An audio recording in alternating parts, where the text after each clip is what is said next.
ഇനി നമുക്ക് ഡ്രൈനേറിയ കൊണ്ട് ബോഡി ക്രീം എങ്ങനെ ഉണ്ടാക്കാമെന്ന് നോക്കാം. ആദ്യം തന്നെ ഡ്രൈനേറിയയുടെ ഇല അരച്ചത് എടുക്കുക.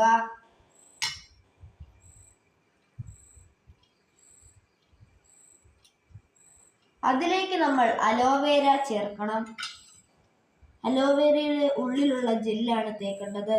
ഇത് വൈറ്റമിൻ ഇ കിട്ടുന്നതിന് സഹായകമാണ്.